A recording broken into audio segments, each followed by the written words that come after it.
स्वागत है आप सभी का रोशन सा स्टडी पॉइंट पे। और आज की इस वीडियो में हम सॉल्व करने वाले हैं अपने जो हिस्ट्री का अभी जो मिड टर्म का जो एग्ज़ाम हुआ है, मॉर्निंग शिफ्ट का एक क्वेश्चन पेपर है। इस क्वेश्चन पेपर को हम सॉल्व करने वाले हैं, इसके आंसर की को हम जानने वाले हैं। देखिए मैंने क्वेश्चन पेपर को देख लिया है। क्वेश्चन पेपर बहुत ही आसान बनाया गया था, बहुत ही आसान क्वेश्चन आए हुए हैं। और फिर से मैं वही बात कहना चाहूँगा कि उन सभी स्टूडेंट का एग्ज़ाम बहुत अच्छा गया होगा जिन्होंने रोशन सा स्टडी पॉइंट से स्टडी की है या फिर खुद से सेल्फ स्टडी करी होगी, बुक वगैरह रीड करके गए होंगे, है ना, अच्छे से स्टडी करके गए हैं और हर एक चैप्टर को समझ के गए थे। ठीक है, क्योंकि एक नंबर के क्वेश्चन में ना थोड़े से मतलब क्वेश्चन जो है वो एक आध क्वेश्चन घुमाए गए हैं, तो वहाँ पे बच्चे जिन्होंने एनसीईआरटी बुक को रीड किया होगा उन्होंने अच्छे से आंसर कर दिया होगा। बाकी एक बार आप लोग कमेंट में ज़रूर बताएं आपका स्कोर क्या रहने वाला है, आप कितने स्कोर कर सकते हैं मिड टर्म के एग्जाम में। जो भी अनुमान है आप अनुमान कमेंट में बता सकते हैं। बाकी तो भाई आपके टीचर जो है वही मार्क्स आपको देंगे। ठीक है, अब देखिए ज़्यादा टाइम बर्बाद ना करते हुए सीधा हम आंसर की को देखते हैं और सीधा हम सभी क्वेश्चन के आंसर को समझेंगे भी, साथ ही साथ आपको समझाता भी चलूँगा। तो वीडियो को ध्यान से देखना है, ऐसा नहीं है कि स्किप करके छोड़ के चले जाने। सभी क्वेश्चन को मैं समझाऊंगा आप लोगों को अच्छे से। देखिए यहाँ पे हम देखिए जो मैं आंसर टिक करूँगा ना, आप उसी को सही आंसर मान के चले। यहाँ पे जो स्टूडेंट ने जो आंसर टिक कर रखे आप उसको सही आंसर ना माने, मैं जो बताऊँगा उसको आप सही आंसर मानेंगे। ठीक है, तो देखिए पहला क्वेश्चन दिया गया है कि भाई भारतीय पुरातत्व सर्वेक्षण के प्रथम डायरेक्टर जनरल कौन थे। तो आपको पता है कि भाई भारतीय पुरातात्विक सर्वेक्षण के जो प्रथम डायरेक्टर जनरल थे वो अलेक्जेंडर कनिंघम थे, है ना, शॉर्ट में कनिंघम भी हम बोलते हैं, जो कि भारतीय पुरातात्विक सर्वेक्षण के पहले डायरेक्टर जनरल थे, है ना। उसके बाद हम बात करते हैं भगवान महावीर के बचपन का नाम क्या था। यहाँ पे गौतम बुद्ध के बचपन का नाम नहीं पूछा है, भगवान महावीर, है ना, महावीर जैन के बचपन का नाम पूछा है। तो इनके बचपन का नाम था वर्धमान। ठीक है, क्या नाम था? वर्धमान। ठीक है, ऑप्शन बी यहाँ पे आपका सही उत्तर था। उसके बाद हम देखते हैं क्वेश्चन नंबर 3। क्वेश्चन नंबर 3 है जुते हुए खेत के साक्ष्य कहाँ से प्राप्त हुए हैं। तो यहाँ पे हड़प्पा सभ्यता का क्वेश्चन है कि हड़प्पा सभ्यता में जुते हुए खेत के साक्ष्य कहाँ से मिले हैं। तो देखिए जुते हुए खेत के जो साक्ष्य मिले हुए कालीबंगन राजस्थान से प्राप्त हुए हैं और हल के जो साक्ष्य मिले थे वो बनावली हरियाणा से मिले थे। तो यहाँ पे ऑप्शन ए आपका यहाँ पे क्या है, कालीबंगन राजस्थान सही उत्तर होगा। उसके बाद हम क्वेश्चन नंबर 4 देखते हैं। क्वेश्चन नंबर 4 है महाभारत का समालोचनात्मक संस्करण किसके नेतृत्व में तैयार हुआ। तो आपको पता है कि भाई महाभारत का जो समालोचनात्मक संस्करण की जो परियोजना थी काफ़ी विशालकाय परियोजना थी और इसकी शुरुआत 1919 में वी.एस. सुखथांकर के द्वारा किया गया था। वी.एस. सुखथांकर जो है 1919 में इस परियोजना को शुरू किया था। संस्कृत के काफ़ी फेमस विद्वान थे और इन्होंने शुरू किया था। बाद में और भी बहुत सारे विद्वान इनके साथ आ जुड़े थे। ठीक है, तो यहाँ पे आपका ऑप्शन बी सही उत्तर हो जाएगा।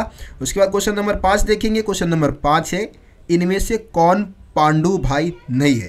तो आपको पता है महाभारत का युद्ध जो हुआ था वो दो दलों के बीच में हुआ था, कौरव और पांडव, है ना। पांडवों के नाम की अगर हम बात करें तो आपका यहाँ पे देखिए युधिष्ठिर सबसे बड़े थे, आपको पता होगा। ठीक है, और हम अर्जुन की बात करें, भीम की बात करें, नकुल और सहदेव, ये 5 भाई थे। तो यहाँ पे हम 4 ऑप्शन देखते हैं। भीम दे रखा है, नकुल दे रखा है, दुशासन दे रखा है और सहदेव दे रखा है। तो ये तीनों जो है वो पांडव भाई है, दुशासन नहीं था। ठीक है, तो ये हो गया आपका ऑप्शन सी, यहाँ पे क्या है, दुशासन आंसर होगा आपका इसमें। ठीक है, उसके बाद हम क्वेश्चन नंबर 6 देखते हैं। क्वेश्चन नंबर 6 है निम्न में से कौन सी संरचना स्तूप से संबंधित नहीं है। स्तूप से संबंधित संरचना कौन सी नहीं है। देखिए ऑप्शन ए है यष्टि, ये भी है, ऑप्शन बी हर्मिका, ऑप्शन सी अंड, ये भी है, और ऑप्शन डी है हमारा गर्भगृह। तो गर्भगृह जो है वो स्तूप से जुड़ी संरचना नहीं है, बल्कि गर्भगृह जो है ना मंदिर में होता है। मंदिर में जो चकोर संरचना होती है ना, इसको हम गर्भगृह बोलते हैं। ठीक है, तो ये है आपका, और यहाँ पे ऑप्शन डी आपका क्या होगा, सही उत्तर होगा। उसके बाद हम क्वेश्चन नंबर देखेंगे 7। क्वेश्चन नंबर 7 है डैश इब्न बतूता द्वारा अरबी भाषा में लिखा गया यात्रा वृत्तांत है। तो देखिए इब्न बतूता ने जिस यात्रा वृत्तांत को लिखा था उसको हम रिहला बोलते हैं। ठीक है, तो रिहला यहाँ पे आपका क्या था, सही उत्तर था, है ना। उसके बाद हम देखेंगे अगला क्वेश्चन है देवी की उपासना को डैश से पोते के पत्थरों के रूप में की जाती थी। तो देखिए देवियों की जो उपासना है वो सिंदूर से पोते के पत्थरों के रूप में की जाती थी। यहाँ पे आपका सिंदूर आ जाएगा, सिंदूर से पोते गए पत्थरों के रूप में की जाती थी। ठीक है, यह हो गया आपका सिंदूर, इसमें आपका आंसर हो जाना था। उसके बाद हम क्वेश्चन नंबर देखते हैं 9। क्वेश्चन नंबर 9 में सही गलत आपको बताना है। तो क्वेश्चन है मतलब ये है, लाइन ये दिया गया है कि मोहनजोदड़ो हड़प्पा सभ्यता का सबसे पहले खोजा गया स्थल था। तो देखिए मोहनजोदड़ो सबसे पहले खोजा नहीं गया था, बल्कि हड़प्पा की खोज सबसे पहले की गई थी। तो ये क्या है आपका, गलत है, सही नहीं है, गलत है। ठीक है, ये हो गया। उसके बाद इसी में 10वां क्वेश्चन देखते हैं। 10वां क्वेश्चन है कि महान और लघु जैसे शब्द 20वीं शताब्दी के समाजशास्त्री रॉबर्ट रेडफिल्ड द्वारा एक कृषक समाज के सांस्कृतिक आचरणों का वर्णन करने के लिए मुद्रित किए गए। ये देखिए, ये जो बिल्कुल है, आप छठे चैप्टर में आप फर्स्ट पेज पे ही एक बॉक्स दे रखा है, वहाँ पे रॉबर्ट रेडफील्ड के बारे में बता रखा है, जिन्होंने पूजा प्रणाली का वर्णन करने के लिए दो परंपराओं का वर्णन किया, महान परंपरा और लघु परंपरा। और ये दो जो पूरा लाइन दिया गया है वो बिल्कुल सही है, यहाँ नहीं कि ये सही कथन है। ठीक है, सही है ये। अब हम आगे देखते हैं। अगला क्वेश्चन दिया गया है, 11वां क्वेश्चन है कि नीचे दिए गए कथन है जिसमें एक को कथन और एक को कारण के रूप में लिया गया है। ठीक है, तो कथन और कारण में कौन से सही है, आपको ऑप्शन के अकॉर्डिंग आंसर बताना है। तो कथन क्या दिया गया है, कथन हमारा दिया गया है कि तुंगभद्रा नदी के पास तुंगभद्रा नदी के साथ साथ बांध बनाकर अलग अलग आकार के हौज बनाए गए। बिल्कुल सही है ये कथन, है ना भाई। तुंगभद्रा नदी के साथ साथ क्या बनाए गए थे, बांध बनाए गए, और बांध के बाद अलग अलग आकार के हौज बनाए गए थे, वहाँ पे पानी को एकत्रित करते थे विजयनगर के लोग। अब कारण क्या दिया गया, अब इसका कारण क्या था भाई, ऐसा क्यों किया उन्होंने, तो कारण है कि ये क्षेत्र प्रायद्वीप के सबसे शुष्क क्षेत्र में था, इसलिए पानी का संचयन और प्रबंधन आवश्यक था। तो अगर हम देखें तो कथन भी सही है और कारण भी सही है, और जो कारण है ना वो कथन का सही स्पष्टीकरण भी दे रहा है। तो यहाँ पे हम ऑप्शन को पढ़ते हैं, उसके अकॉर्डिंग हम आंसर देंगे। देखिए, ऑप्शन ए कथन ए और कारण आर सही है, और कारण आर कथन आर का सही स्पष्टीकरण है। ठीक है, और ऑप्शन बी जो दिया गया है, कथन ए और आर दोनों सही है, कारण आर कथन ए का सही स्पष्टीकरण नहीं है। तो ये तो नहीं होगा भाई। देखो ऊपर वाला जो है ना ऑप्शन का, यानी कि ऑप्शन ए, तो ये जो दिया गया है इसका सही उत्तर होगा मेरे हिसाब से। ठीक है, ऑप्शन ए सही है इसका। अब हम क्वेश्चन नंबर 12 देखते हैं। क्वेश्चन नंबर 12 है, जप्ती प्रणाली के अंतर्गत सर्वाधिक उर्वरक भूमि को किस रूप में वर्गीकृत किया गया था। तो सर्वाधिक जो सबसे ज़्यादा उपजाऊ भूमि थी ना उसको हम पोलज बोलते हैं, पोलज। ठीक है, जिसपे मतलब कई बार खेती हो सकती थी, तो जाहिर सी बात है कि ये ज़्यादा उपजाऊ होगा, बाकी पे नहीं हो सकती थी लगातार खेती। ठीक है, तो ये पोलज आपका ऑप्शन ए यहाँ पे क्या है, सही उत्तर है। ठीक है, उसके बाद हम क्वेश्चन नंबर 13 देखते हैं। क्वेश्चन नंबर 13 दिया गया है कि आईने अकबरी कितने भागों में संकलन था। तो देखिए, आईने अकबरी जो है टोटल 5 भाग थे आईने अकबरी की। यहाँ पे ऑप्शन सी आपका क्या है, सही उत्तर है 5, है ना, 5 भाग थे इसके टोटल। उसके बाद हम 14वां क्वेश्चन देखते हैं। 14वां क्वेश्चन दिया गया है कि चार्ल्स कॉर्नवालिस द्वारा बंगाल में इस्तेमारी बंदोबस्त या स्थायी बंदोबस्त कब लागू किया गया। तो देखिए 1793 में इस व्यवस्था को लागू की गई थी, है ना, चार्ल्स कॉर्नवालिस के द्वारा। तो यहाँ पे ऑप्शन सी सही उत्तर है। उसके बाद हम देखते हैं कि अगला क्वेश्चन है, किस सातवाहन राजा ने स्वयं को अनूठा ब्राह्मण और क्षत्रियों के दर्पण का दमन करने वाला बताया। क्षत्रियों के अधिकारों का हनन करने वाला किस सातवाहन शासक ने अपने आप को बताया था। तो ऐसा किया था गौतमी पुत्र श्री सातकर्णी ने। एनसीईआरटी बुक में ये लाइन दे रखी है। वैसे ऑप्शन ए यहाँ पे क्या है हमारा, सही है भाई। आगे बढ़ते हैं, अगले क्वेश्चन को देखते हैं। अगला क्वेश्चन दिया गया है कि निम्न में से कौन सा कथन सही है। 2 कथन दिए गए हैं। कथन पहला है कि आइन का दूसरा भाग मुल्क, आबादी, सैनिक व नागरिक प्रशासन और नौकरों की व्यवस्था के बारे में है। देखिए ये जो है ना भैया गलत है। दूसरा जो है, पहली बात तो दूसरे का नाम है सिपाहवादी, जो कि सैनिक और प्रशासनिक व्यवस्था के बारे में जानकारी देता है। तो ये हमारा गलत हो गया। ठीक है, अगला पढ़ते हैं। आइन का पहला भाग मंजिल आबादी, शाही घर, परिवार और उसके रख रखाव से संबंधित है। भैया देखो, पहला भाग जो था वो मंजिल आबादी था, है ना, पहला भाग मंजिल आबादी, दूसरा सिपाह आबादी, तीसरा मुल्क आबादी। तो यहाँ पे जो हमारा दूसरा कथन जो दिया गया है वो सही है और पहला गलत है। तो यहाँ पे दूसरा यानी कि ऑप्शन बी देखिए आप, ऑप्शन खा जो दिया गया है ये क्या है, यहाँ पे हमारा सही उत्तर है। ठीक है, ये हो गया।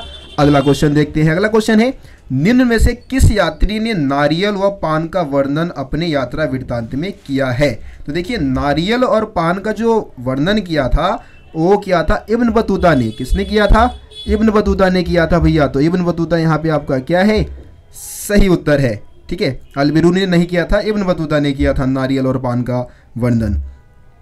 अब हम आगे देखते हैं, अगला क्वेश्चन देखते हैं। अगला क्वेश्चन है, संथालों के विषय में दिए गए कथनों में से कौन सा सत्य नहीं है। अब यहाँ पे 4 कथन दिए गए हैं जिसमें से कौन सा सही नहीं है आपको ये बताना है। देखिए, दामिन ई को संथालों की भूमि घोषित की गई, बिल्कुल सही है भैया ये। ठीक है, उसके बाद जब संथाल राजमहल की पहाड़ियों पर बसे तो पहाड़िया लोगों ने इसका प्रतिरोध किया। ठीक है, ये थोड़ा सा भाई डाउटफुल लग रहा है, मैं आगे अभी आपको बताता हूँ इसके बारे में। ठीक है, कोई ना कोई तो भाई इसमें गलत है ही, लेकिन हमने ऊपर वाला देख लिया, ये तो भाई पूरा मेरे को पक्का पता है कि ये सही है। अब सी देखते हैं। सी है कि 1856 से 57 के संथाल विद्रोह के बाद संथाल परगने का निर्माण किया गया था। ये भी बिल्कुल सही है। आप अगर संथाल वाला टॉपिक को लास्ट में देखेंगे तो वहाँ पे आपको लिखा हुआ मिलेगा ये लाइन। ठीक है, कि भाई जो संथाल विद्रोह हुआ था उसके बाद संथाल परगने का निर्माण किया गया था। और ऑप्शन डी जो दिया गया है वो है संथाल परगना बनाने के लिए भागलपुर और वीरभूम के क्षेत्र लिए गए थे। ये भी बिल्कुल सही है। दोनों ये ऑप्शन जो सी है और डी है ये भी बिल्कुल सही है। ठीक है, तो मेरे हिसाब से जो आपका यहाँ पे सही उत्तर होना चाहिए ऑप्शन बी, यानी कि ऑप्शन ख आपका होना चाहिए सही उत्तर यहाँ पे। ठीक है, ये आपको लगाना था। उसके बाद अगला क्वेश्चन देखते हैं। अगला क्वेश्चन है बौद्ध और जैन धर्म के आरंभिक ग्रंथों में कितने जनपदों का उल्लेख मिलता है? तो देखिए सिंपल आसान क्वेश्चन था, इतना हलवा क्वेश्चन था ये। इसका सही उत्तर होगा 16, है ना। 16 जनपदों का वर्णन किया गया था। उसके बाद क्वेश्चन नंबर 20 है निम्न में से कौन सा मुगल प्रांतों में एक प्रशासनिक प्रमंडल था? देखिए प्रमंडल होता है आई थिंक जिला से जो निचला स्तर होता है ना। तो मेरे हिसाब से इसका जो सही उत्तर होगा वो है परगना। परगना मतलब कि उपजिला होता है। ठीक है, तो ये यहाँ पे परगना मेरे हिसाब से। वैसे आप अपने स्कूल के टीचर से इसका आंसर पूछिए और आप कमेंट में मेरे को बताएं। ठीक है, और वैसे अगर मेरे को फाइनल आंसर जो भी पता चलेगा तो मैं कमेंट में बता के पिन कर दूंगा, तो आप लोग आंसर को देख लेना। लेकिन जहाँ तक मेरे को लगता है भाई परगना यहाँ पे क्या होगा, सही उत्तर होगा। ठीक है, आगे देखते हैं। क्वेश्चन नंबर 21 जो है वो पैराग्राफ पे आधारित है। मैं पैराग्राफ को रीड नहीं करूँगा यार, मैं सीधा आंसर आपको बताना शुरू करता हूँ, आप लोग पैराग्राफ को रीड कर लेना। पहला है कि बौद्ध परंपरा में थेरी कौन थी? देखिए थेरी उन्हें कहा जाता था जिन्होंने निर्वाण प्राप्त कर लिया हो। ठीक है, निर्वाण प्राप्त करने वालों को थेरी कहा जाता है। उसके बाद है बी जो क्वेश्चन दिया गया है बौद्ध संघ में आने वाली पहली महिला जो भिक्षुनी बनी थी। तो आपको पता है बौद्ध संघ में आने वाली जो पहली महिला थी, वैसे ऑप्शन दिया गया इसमें, वो महाप्रजापति गौतमी थी, जो कि गौतम बुद्ध की उपमाता भी थी। ठीक है, ये हो गया, आसान क्वेश्चन था। उसके बाद सी है कि यह उद्धरण कहाँ से लिया गया है? तो देखिए यहाँ पे दिया गया है, शुरू में ही दिया गया है, आप इसको पढ़ेंगे तो ये जो है वो शुद्ध पिटक से लिया गया है, शुद्ध पिटक का हिस्सा है। ठीक है, तो ऑप्शन यहाँ पे आपका क्या दे रखा है भाई, शुद्ध पिटक वाला ऑप्शन कौन सा है? ऑप्शन बी हमारा शुद्ध पिटक वाला है, जो कि सही उत्तर है। ठीक है, आई बात समझ में? ये क्वेश्चन हमारा खत्म हो गया। अब हमारे पास लॉन्ग क्वेश्चन आ चुके हैं भैया। देखो लॉन्ग क्वेश्चन में सबसे पहले हम 3 नंबर के क्वेश्चन देखते हैं। 3 नंबर के क्वेश्चन में 4 क्वेश्चन दिए गए हैं। पहला क्वेश्चन है कि भाई भारतीय पुरातात्विक सर्वेक्षण के पहले डायरेक्टर जनरल कनिंघम, है ना। देखो ये आंसर क्वेश्चन भी बना था इसके ऊपर और यहाँ पे आंसर भी है आपका वैसे। तो भारतीय पुरातात्विक सर्वेक्षण के जो पहले डायरेक्टर जनरल थे वो कनिंघम थे। कनिंघम हड़प्पा के महत्व को समझने में क्यों चूक गए भाई? देखिए इनका मानना ये था ना, इनको एक बार एक अंग्रेज मतलब कोई व्यक्ति था, उसने इनको एक हड़प्पाई मोहर दिया था।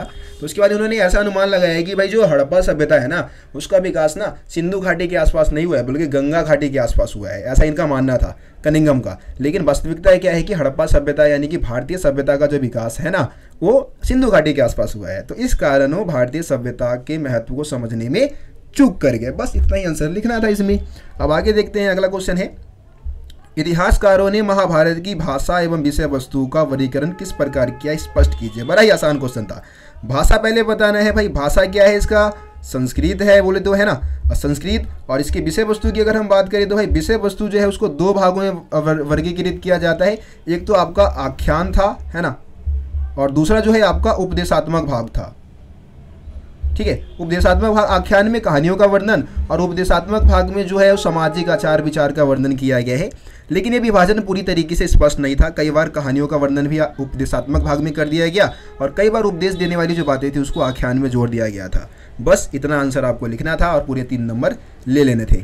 उसके बाद क्वेश्चन नंबर 24 देखते हैं। क्वेश्चन नंबर 24 है अल-बिरूनी को भारतीय संस्कृति और देश के इस देश के रूप में समझने में जिन अवरोधों का अनुभव हुआ उसका संक्षेप में वर्णन कीजिए। मतलब जब अल-बिरूनी भारत में आया था, है ना, लगभग 11वीं सदी के आसपास आया था ही, तो वो भारतीय इतिहास को समझने में, भारत को समझने में कई समस्याओं का सामना करना पड़ा। वो समस्याएं कौन थी? तो कौन सी थी? देखिए सबसे पहली समस्या भाई इसकी भाषा थी, क्योंकि ये अरबी भाषा का ज्ञाता था, है ना, और संस्कृत भाषा का उतना अच्छा नॉलेज नहीं था। तो इस कारण वो भाषा को समझने में काफ़ी ज़्यादा उसको प्रॉब्लम आती थी। इसके अलावा भारत में सामाजिक और धार्मिक प्रथाओं में काफ़ी ज़्यादा भिन्नताएँ थी, जिसको भी समझना मुश्किल था इसके लिए। तीसरा कारण था अभिमान। भारत के जो लोग थे वो अभिमानी थे, मतलब थोड़ा घमंड था उनमें और जानकारी वगैरह देने में कतराते थे। ठीक है, तो इस तरीके से ये 3 अवरोध यहाँ पे आप लिख सकते थे। और इन अवरोधों के बावजूद भी उसने क्या किया था, भारतीय इतिहास के बारे में जानने के लिए भारतीय ग्रंथों का इस्तेमाल किया, जैसे कि महाभारत, रामायण, भगवत गीता जो है, इन सब चीज़ों का इस्तेमाल उसने किया था। ठीक है, अथवा में एक और क्वेश्चन इसमें दे रखा है कि अल-बिरूनी की जाति व्यवस्था की समझ की विवेचना कीजिए। जाति व्यवस्था के बारे में अल-बिरूनी का विवरण बताना है। उसने बोला था कि भारत में जो है ना, जाति व्यवस्था का जो निर्माण है वो मतलब 4 वर्णों की बात करता है और चारों वर्णों की उत्पत्ति के बारे में बताता है कि भाई ये जो 4 वर्ण है उनकी उत्पत्ति कैसे कैसे हुई है। ये बताता है कि भाई जो ब्राह्मण है वो ब्रह्मा जी के सर से, है ना, क्षत्रिय जो है वो कंधे से, और जो आपका वैश्य है वो जांघ से, और जो शूद्र है वो तलवे से उत्पन्न हुए हैं। इस टाइप से वो वर्णन करता है। और जाति के अंदर जो अपवित्रता की जो मान्यता है ना, उसके खिलाफ भी था ये, उसके खिलाफ विरुद्ध बोलता है। ठीक है, तो ये पॉइंट्स आपको इसमें लिखने हैं। उसके बाद है 25वां क्वेश्चन जो है वो कृषि समाज में महिलाओं को महत्वपूर्ण संसाधन के रूप में देखा जाता था, कथन को की पुष्टि कीजिए। बिल्कुल भाई, महत्वपूर्ण संसाधन के रूप में देखा जाता था, बच्चा पैदा करने वाले मशीन के रूप में देखा जाता था, है ना। और मतलब ये कहा जाता है कि भाई मतलब हम संसाधन के रूप में बात करें तो बच्चा पैदा करने के कारण क्या था कि कुपोषण का शिकार हो जाती थी और मृत्यु दर भी बहुत ज़्यादा था। और मतलब इनके जो पूरे जीवन का जो एक तरीके से नियम है सारे घर के पुरुष ही निर्धारित करते थे, क्योंकि घर पुरुष जो है वही घर के मुखिया होते थे, है ना। और महिलाएं जो है खेतों में पुरुषों के साथ कंधे से कंधा मिला के काम करती थी। जैसे कि पुरुष अगर हल चला रहे, खेत को जोत रहे, तो महिलाएं क्या करती थी, बुआई निराई वगैरह का काम करने का करती थी। ठीक है, तो इस टाइप से आप कम से कम, ये वैसे आपका 3 नंबर का क्वेश्चन था, कम से कम 5-6 पॉइंट आप इसमें लिख सकते थे। ठीक है, उसके बाद हम बात करें अगले क्वेश्चन की, क्वेश्चन नंबर 26। तो क्वेश्चन नंबर 26 दिया गया है कि महाभारत काल के द्वितीय चरण में, यानी कि 12वीं से 17वीं सदी में मिलने वाले घरों के विषय में बीबी लाल ने क्या लिखा है। तो देखिए, महाभारत के बारे में जानकारी जुटाने के लिए बीबी लाल, जो कि भारत के पुरातात्विक थे, 1951-52 के आसपास की बात कर रहे हैं, जब हस्तिनापुर में इन्होंने क्या किया था, खनन कार्य किया था और महाभारत के बारे में जानकारी जुटाने के लिए। तो उन्होंने आबादी के जो साक्ष्यों की बात की थी, उसमें से दूसरे चरण जो है ना, दूसरे चरण के बारे में बोलते हैं कि मतलब जो लोगों के जो घर थे वो पक्की ईंटों के बने हुए थे और नियोजित तरीके से बसाए गए थे। ठीक है, और घरों के ऊपर प्लास्टिक मतलब प्लास्टर भी चढ़ाया गया था। ठीक है, और पक्की ईंटों के घर बनाए गए थे, नियोजित तरीके से नालियाँ बनाई गई थी। तो इस तरीके से यहाँ पे आपको पॉइंट्स लिखने थे। वैसे 8 नंबर में भाई कम ही पॉइंट बनेंगे इसके यार, ज़्यादा पॉइंट बनेंगे नहीं। ठीक है, 8 नंबर में क्वेश्चन दे दिया है, 8 नंबर लाइक है नहीं, लिखने लायक ज़्यादा है नहीं इसमें, मैं आपको पहले बता देता हूँ। ठीक, अगला क्वेश्चन देखते हैं। अगला क्वेश्चन काफ़ी आसान है भाई। गुरु नानक देव के जीवन का संक्षिप्त विवरण देते हुए उनकी शिक्षाओं की व्याख्या कीजिए। बहुत आसान क्वेश्चन था। गुरु नानक जी के जीवन की हम बात करें तो भाई 1469 में इनका जन्म हुआ था, है ना। पंजाब का एक ननकाना गांव है, वहाँ पे जन्म हुआ था। और ये इनकी जो शादी है वो काफ़ी कम आयु में करा दी गई थी, है ना। और इन्होंने बहुत सारे यात्राएं की, बहुत दूर दराज की यात्राएं की, भक्ति संत सूफी संतों के साथ यात्राएं की थी और काफ़ी ज़्यादा नॉलेज प्राप्त किया इन्होंने। इनकी शिक्षा की बात करें तो निर्गुण भक्ति का प्रचार किया था। धर्म के जो भी बाहरी आडंबर थे, जैसे कि यज्ञ है, मूर्ति पूजा है, इन सब चीज़ों का इन्होंने क्या किया था, विरोध किया था। आपसी भाईचारे को बढ़ावा दिया, नाम सिमरन पर बल दिया था इन्होंने। हिंदू और मुसलमानों का जो धार्मिक ग्रंथ है उनको मानने से नकार दिया था। ये सारी शिक्षाएं में आप लिख सकते थे। आगे देखते हैं।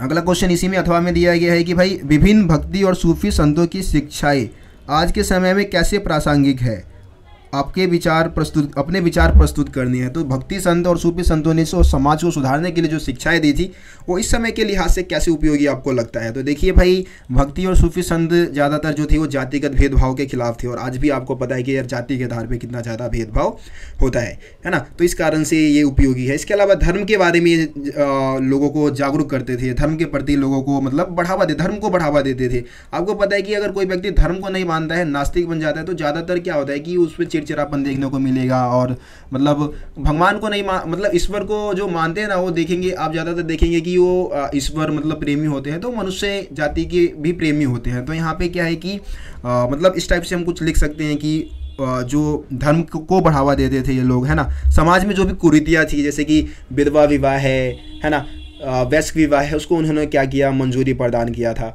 ठीक है, और इसके अलावा अगर हम सूफी संतों की बात करें तो सूफी संत वगैरह लंगर चलाते थे, जो कि क्या है, अगर कोई गरीब है जिसके पास भाई खाने पीने की व्यवस्था करने की क्षमता नहीं है तो वो भी उस लंगर में भाग ले सकता था। इस टाइप से आप कम से कम 8 पॉइंट, तो भाई 8 नंबर का है तो 8 पॉइंट आप इसमें सोच समझ के आप अपने दिमाग लगा के इसमें आप बता सकते थे। ठीक है, उसके बाद हम अगला क्वेश्चन देखते हैं। क्वेश्चन नंबर है 28। क्वेश्चन नंबर 28 दिया गया है कि भाई विजयनगर की भौगोलिक स्थिति के बारे में चौंकाने वाले 2 तथ्य है, जल संपदा और किलेबंदी की व्याख्या करनी है, पुष्टि करनी है। तो जल संपदा के बारे में ही बताना है और किलेबंदी के बारे में बताना है। जल संपदा में आपको बताना है कि भाई विजयनगर साम्राज्य की सबसे महत्वपूर्ण विशेषता, चौंकाने वाली जो विशेषता थी वो तुंगभद्रा नदी पर निर्मित एक प्राकृतिक कुंड थी, है ना। तुंगभद्रा नदी विजयनगर साम्राज्य की उत्तरी पूर्वी दिशा में बहती थी और यहाँ का मतलब पूरा इलाका जो था वो ग्रेनाइट की पहाड़ियों से घिरा हुआ था और इन पहाड़ियों से क्या बहकर आती थी, बहुत सारी जलधाराएं बहकर आती थी। इन जलधाराओं के साथ अलग अलग आकार के बांध बनाए गए थे और बांध के बाद हौज बनाए गए थे। पानी को हौज में इकट्ठा किया जाता था। अब जब जरूरत पड़ती थी तो इस पानी का इस्तेमाल भी वो करते थे अपने सिंचाई के लिए, पीने के लिए, पानी के लिए। कमलपुरम जलाशय के बारे में आप बता सकते थे जिसका निर्माण 15वीं सदी में किया गया था। हिरिया नहर के बारे में आप बता सकते थे। उसके बाद किलेबंदी के बारे में आप पॉइंट लिख सकते हैं, 6-7 पॉइंट। किलेबंदी के बारे में आप बताएं कि भैया जो किलेबंदी है, किलेबंदी के बारे में अब्दुल रजाक जो था उसने बड़ा ही सुंदर वर्णन किया है। कुल मिला के 7 पंक्तियों का वर्णन किया था जिसमें उसने बताया कि भाई पहली किलेबंदी आसपास के पहाड़ी इलाकों में की गई थी। किलेबंदी की खास बात यह थी कि जंगलों की भी किलेबंदी की गई, खेतों की भी किलेबंदी की गई थी, है ना। किलेबंदी करते समय ऐसे पत्थरों का यूज़ होता था जो कि फनाकार होते थे, जिनको जोड़ने के लिए गारे या सीमेंट की कोई ज़रूरत नहीं होती थी, वो आपस में जुड़े रहते थे। तो काफ़ी सारे पॉइंट्स आप किलेबंदी और इसके बारे में आप बता सकते थे। अथवा में एक और क्वेश्चन दिया गया है कि भाई विजयनगर साम्राज्य के राजकीय केंद्र में स्थित महानवी डिब्बे का नामकरण उसके कार्य और उसके आकार के आधार पर किया गया था। ठीक है, आधार पर किया गया।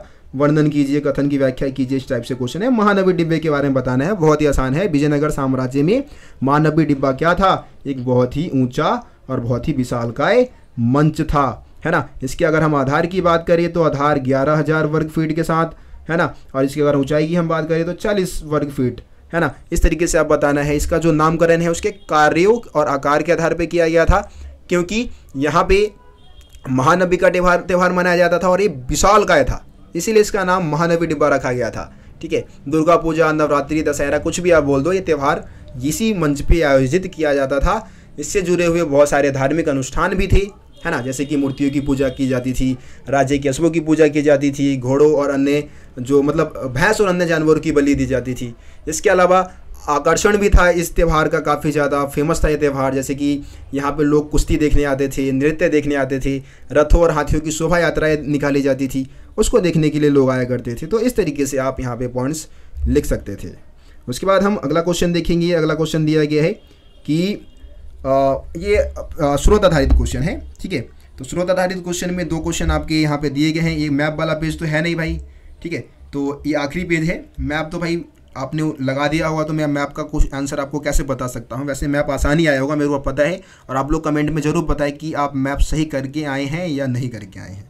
ठीक है, तो देखिए यहाँ पे हम देखते हैं मनु। पहला क्वेश्चन आप पैराग्राफ को रीड कर ले, मैं हो सकता है कि मैं बिना पैराग्राफ को रीड करे ही आंसर दे दूँ। तो देखिए यहाँ पे पहला क्वेश्चन है कि मनुस्मृति का संकलन कब हुआ। देखिए मनुस्मृति का जो संकलन है वो 200 ईसा पूर्व से लेके 200 ईस्वी के दौरान किया गया था। ठीक है, 200 ईसा पूर्व से 200 ईस्वी, इसका आंसर हो जाएगा। उसके बाद है धर्मशास्त्र और धर्मशास्त्र कितने प्रकार के विवाह को स्वीकृति देती है। तो वैसे हमारे मतलब धर्मशास्त्रों में कुल मिला के 8 प्रकार के विवाह का वर्णन किया गया है। कितने? 8 प्रकार के, जिसमें से 4 को क्या माना जाता था? शुद्ध माना जाता था। ठीक है, ये हो गया। उसके बाद है इसी में अगला क्वेश्चन है कि भाई पहली तथा 5वीं विवाह पद्धति में क्या अंतर है। तो यहाँ पे आप इसका आंसर यहीं पे मिल जाना था। ठीक है, इसमें दे रखा है, आप यहाँ से आंसर इसका लिख सकते थे। 5वीं में ये रहा। ठीक है, दोनों के बारे में आप लिख सकते थे, तो इसी में आंसर था इसका। उसके बाद अगला क्वेश्चन है, देखिए